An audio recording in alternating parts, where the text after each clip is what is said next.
नमस्कार, आप देख रहे हैं सच्ची न्यूज लोकमत लाइव।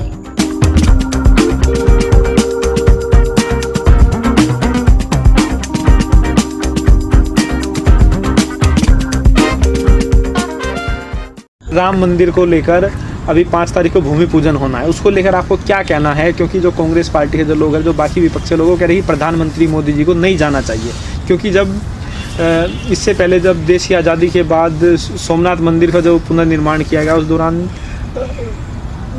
उस टाइम है जो प्रधानमंत्री जवाहरलाल नेहरू उनको बुलाया गया, हालांकि उन्होंने मना कर दिया क्योंकि वो एक सेकुलर देश के प्रधानमंत्री है और देश का जो सेकुलर फैब्रिक है उस पर कोई असर ना पड़े, इसीलिए देश से प्रधानमंत्री नहीं गई। अब अगर मोदी जी जा रहे हैं तो इस पर आपका क्या कहना है? देखिए, सबसे पहले तो मैं ये कहूँगी कि राम मंदिर के अलावा भी देश में बहुत सारे मुद्दे हैं जिनके ऊपर मोदी जी को इस वक्त ध्यान देना चाहिए। 11 लाख पॉजिटिव केसेस हो चुके हैं। ये पैंडेमिक से भी बहुत बियॉन्ड पैंडेमिक हो चुका है, बहुत आगे निकल चुका है। लगातार देश में मौतें हो रही हैं, लगातार देश में बेरोजगारी फैलती जा रही है। कम से कम 12 मिलियन लोगों की नौकरी गई है जी। चाइना हमारे देश पर अटैक कर चुका है। लगातार ऐसी खबरें आ रही हैं कि कभी लद्दाख कभी नेपाल की तरफ से फायरिंग हो रही है। आप मुझे ये बताइए कि इस वक्त हमारे देश के प्रधानमंत्री के लिए इम्पोर्टेंट क्या होना चाहिए? क्या अभी भी हमें सिर्फ और सिर्फ मंदिर की बातें करनी चाहिए? क्या अभी भी हमें सिर्फ धर्म की बातें करनी चाहिए, या हमें थोड़ा बहुत देश के बारे में भी सोच लेना चाहिए?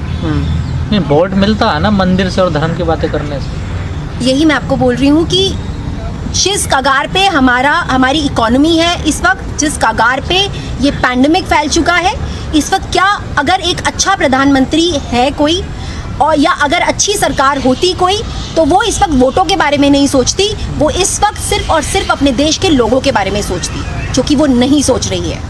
क्योंकि कहा जा रहा है कि भाई 2023 तक राम मंदिर तैयार हो जाएगा, तो क्या आपको लग रहा है इस सब के पीछे 2024 के चुनाव के मद्देनजर ये सब तैयारी चल रही है? कैसे आप देखते हैं? आप मुझे एक बात बताइए कि फर्क पड़ता क्या है मंदिर के तैयार होने ना होने से? भगवान राम तो सबके मन में बसे हुए हैं ना, उसके लिए उनको मंदिरों की ज़रूरत नहीं है। और ना ही वो भगवान राम जिस तरह से उस भूमि पर लाखों लाशें गिराकर राम मंदिर बनाया गया, आप मुझे सिर्फ इतना बताइए, क्या हमारे राम भगवान जिन्होंने अपने एक सौतेले भाई के लिए जो वनवास चले गए थे, क्या वो भगवान राम ये चाहेंगे कि लाशों पर उनका मंदिर बने, उनकी मूर्ति रखी जाए? हमें इस वक्त मंदिर मस्जिद धर्म के बारे में नहीं सोचना चाहिए। हमें इस वक्त हमारा मुद्दा सिर्फ और सिर्फ देश के लोगों के बारे में होना चाहिए। लोग भूखे मर रहे हैं, बेरोजगारी फैल रही है, बीमारी फैल रही है, लोगों के पास खाने के लिए कुछ नहीं है। ये वक्त नहीं है मंदिर और मस्जिद करने का।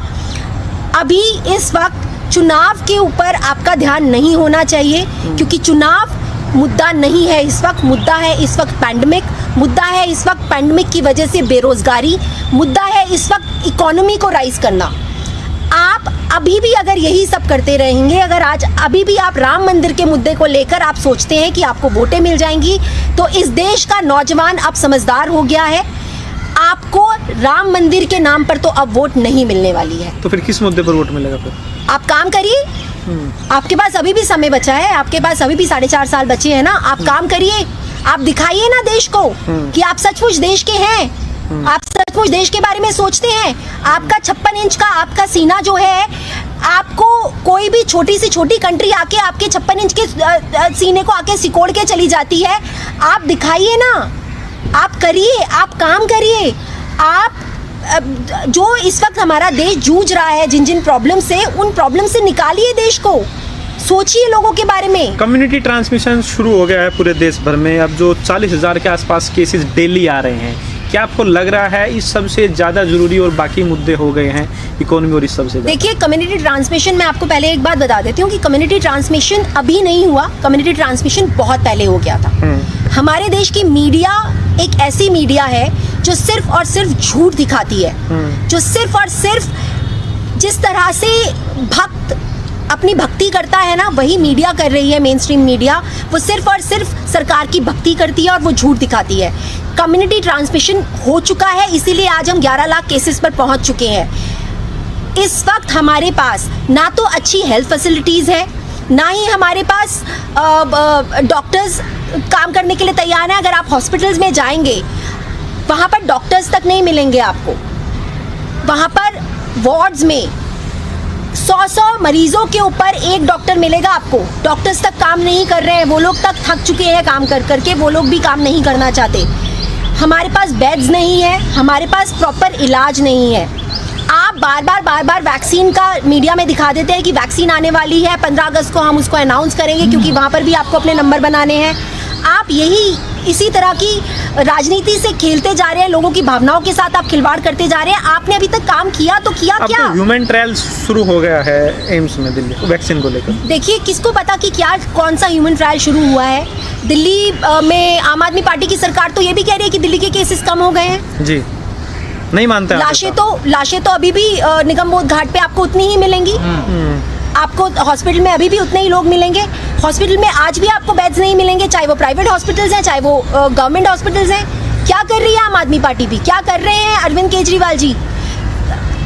जब उनसे पहले उन्होंने बोला हमारे पास बेड्स हैं, आपको घबराने की जरूरत नहीं है, फिर उन्होंने बोला आप घर पे ही अपना इलाज करिए, फिर उसके बाद उन्होंने बोला कि अभी केसेस कम होते जा रहे हैं, फिर उन्होंने बोला केसेस कम हो रहे हैं, साथ में रिकवर हो रहे हैं। कितना झूठ बोलेंगे आप? अगर केसेस कम हो रहे हैं तो घर घर में कैसे लोग बीमार पड़े हुए हैं, कैसे लोग मर रहे हैं, कैसे निगम बोध घाट पर लाशें पड़ी हुई हैं? कौन सी लाशें हैं वो? मैम, आपने अभी मीडिया की बात करी। मीडिया इन समस्याओं को दिखाने की बजाय कि बेडों की कमी है हॉस्पिटल में, हालात बहुत बुरे हैं। बिहार के जो हॉस्पिटल उनके तो हालात बहुत बुरे दिखाई दे रहे हैं, लेकिन मीडिया आजकल ये दिखा रहा है कि मोदी जी राम मंदिर का जो शिलान्यास होगा, भूमि पूजन होगा, उसमें जाएंगे नहीं जाएंगे, कितनी ऊंचाई होगी, कितनी लंबाई होगी, कितना बड़ा एरिया होगा, इन चीज़ों पे ज़्यादा मीडिया चर्चा कर रहा है आजकल। देखिए, मैं आपको एक एग्जांपल देती हूँ। बचपन में ना जब हमें कोई सब्जेक्ट अच्छा नहीं लगता था ना स्कूल में, तो हम क्या करते थे, हम उससे बचने के लिए ना हम अपनी टीचर को बोल देते थे कि हमें म्यूज़िक क्लास में हमने हमको उसमें पार्टिसिपेट करना है, हम वहाँ पर जा रहे हैं। उसी तरह से मोदी जी कर रहे हैं, क्योंकि उनको काम नहीं करना, क्योंकि उनको कोई लेना देना नहीं है, क्योंकि उनको वो पैसा भी नहीं खर्च करना चाहते। पीएम केयर फंड के ऊपर वो नाक की तरह बैठ गए हैं। उनको उसको हाथ नहीं लगाना है, उनको अपनी इलेक्शंस के लिए एमएलएस खरीदने के लिए बचा के रखना है। क्योंकि उनको ये सब नहीं करना, तो वो बार बार राम मंदिर के मुद्दे को लेकर आ जाते हैं। आप केस जीत चुके हैं। आप बाबरी मस्जिद का आप वहाँ से अब आपका वो हट चुका है, आपको राम मंदिर के लिए भूमि मिल चुकी है, हो गया ना। अभी आप फिर से क्यों उसको शुरुआत कर रहे हैं? हो गया, हमें मालूम है आप राम मंदिर बनाएंगे। राम मंदिर, अगर आप ये कहते हैं कि हमारे देश के पास इस वक्त पैसा नहीं है लोगों को खाना खिलाने के लिए, आप बोलते हैं आत्मनिर्भर बनो क्योंकि हम आपको नहीं पाल सकते अब, तो आप मंदिर के लिए कैसे पैसा निकाल सकते हैं? कहाँ से आ रहा है आपके पास मंदिर को इतना भव्य बनाने के लिए पैसा? और क्या इस वक्त प्रायोरिटी है मंदिर, जिस तरह से ट्रम्प की विजिट प्रायोरिटी थी पैंडेमिक के दौरान? लोग कह रहे हैं कि कमाई का जरिया बनेगा राम मंदिर। किस तरह से, आप बताइए मुझे। आज जितने भी मंदिर हमारे पूरे देश में हैं, पैंडेमिक के दौरान कौन से मंदिर ने अपना खजाना खोला? आप बताइए मुझे। तिरुपति बालाजी में कितना खजाना है, क्यों नहीं खोला गया उसको जब पैंडेमिक में, जिस वक्त एक्चुअली इस देश को पैसे की जरूरत थी? आप लोगों से भीख मांग रहे हैं पीएम केयर फंड के नाम पर, जबकि आपके पास ऑलरेडी पीएम रिलीफ फंड का पैसा है। आप उसको आप खर्चा नहीं कर रहे हैं, लेकिन आप पीएम केयर फंड के नाम पर लोगों से भीख मांगते हैं और उसके बाद आप साफ मना कर देते हैं कि हम इसके बारे में कोई ब्यौरा नहीं देंगे। कौन से मंदिर से आज तक आपने पैसा निकाला है? कौन से मंदिर से आपने आज तक पैसा कमाया है? कौन खाता है वो पैसा? नहीं, पैसा तो कमाया जाता है ना मंदिरों से। अब ये कौन खाता कौन नहीं खाता, ये बड़ा सवाल हो सकता है। वो पैसा तो ऐसे तो कोई, अगर एक दुकान आप खोल लेंगे, आपने अपनी दुकान खोली है, पैसा आप कमा रहे हैं ना, आप खा रहे हैं वो पैसा। आप लोगों के लिए नहीं कमा रहे हैं वो पैसा, आप अपने लिए कमा रहे हैं ना। तो जो मंदिर बनाएगा वो मंदिर वाला ही पैसा खाएगा। तो सरकार बना तो रही है ना मंदिर, तो सरकार पैसा खाएगी ना। सरकार अपने एमएलएस खरीदेगी। सरकार को बहुत जगह भी सरकार गिरानी है जहाँ पर उनकी सरकार नहीं है। लेकिन लोग कह रहे हैं कि राम मंदिर के लिए जो चंदा इकट्ठा हुआ उसमें भी एक बड़ा घोटाला सामने आ रहा है उस पैसे का पता नहीं है कहाँ है वो। कौन से पैसे का अभी तक पता लगा, आप मुझे ये बताइए। डिमोनेटाइजेशन हुआ, क्या बोला गया था, काला पैसा आएगा, काला धन पकड़ा जाएगा। जब मोदी जी आए थे कितने बड़े बड़े जुमले उन्होंने फेंके थे कि स्विस बैंक से पैसा आएगा, लोगों के अकाउंट में 15-15 लाख आ जाएगा। अभी तक घोटाले ही तो हुए हैं। आपने तो वेंटिलेटर के ऊपर भी घोटाले कर दिए, आपने वेंटिलेटर के ऊपर भी घोटाले कर दिए। आपने किस चीज के ऊपर घोटाला नहीं किया? पीपीई किट के ऊपर आपने घोटाला कर दिया। आपने पैंडेमिक में भी घोटालों को नहीं छोड़ा। तो ये मंदिर के नाम पर आप घोटाले कर रहे हैं तो बहुत छोटी सी बात है। आपके अंदर इतनी संवेदना नहीं है कि आप से जूझ रहा है, उसमें भी किसी के मन में संवेदना नहीं है। उन मरने वाले लोगों के लिए, जो लोग बीमार हैं, उनके लिए कोई संवेदना नहीं है। तो आपको क्या लगता है प्रधानमंत्री को जाना चाहिए वहाँ पर या नहीं जाना चाहिए? बिल्कुल नहीं जाना चाहिए। आप मुझे बताइए हमारे देश का संविधान क्या कहता है? सेक्युलरिज्म, सेक्युलर है हमारा देश। अगर आप आज मंदिर के एक डिस्प्यूटेड प्रॉपर्टी है, वो एक डिस्प्यूटेड जगह है जहाँ पर एक मस्जिद के ढांचे को तोड़कर मंदिर बनाया गया है, आप क्यों जाएंगे वहाँ पर? वो जगह आपके लिए जरूरी नहीं है। अगर आपको जाना ही है, आप उन परिवारों को जाके मिलिए जिनके परिवारों ने अपने लोगों को खोया है पैंडेमिक के दौरान, जिनके परिवारों ने खोया है अपने लोगों को चाइना की फायरिंग के दौरान। लेकिन बीजेपी के लिए तो अहम मुद्दा रहा ना राम मंदिर। तो अगर तो इस पे फैसला आएगा, फैसला भी आएगा और उनकी विचारधारा से भी वो चीजें सब देखिए, फैसला आया है ना, मंदिर बन रहा है ना, तो ठीक है, बनने दीजिए मंदिर। आप उसके उद्घाटन के लिए आपको जाने की क्या सरकार को आना चाहिए, जो ट्रस्ट है वो लोग उसको निपटाए काम को। जो आपको करना है आप करिए, जिसको जो करना है वो करिए। हम बस इतना चाहते हैं कि राम मंदिर के मुद्दे को इस वक्त मत उठाइए, वहां पर पैसा मत लगाइए, क्योंकि पैसे की जरूरत है इस वक्त लोगों को खाना खिलाने के लिए, लोगों के रोजगार को ठीक करने के लिए। जो लोग आज लोग बेरोजगार हो रहे हैं, लगातार लोग सुसाइड कर रहे हैं क्योंकि उनके पास रोजगार नहीं है, उनको बचाइए। राम मंदिर बाद में भी बन सकता है और हमारे पास ऑलरेडी बहुत सारे राम मंदिर हैं हमारे देश में, बहुत सारे मंदिर हैं, वहाँ पर भी पूजा की जा सकती है।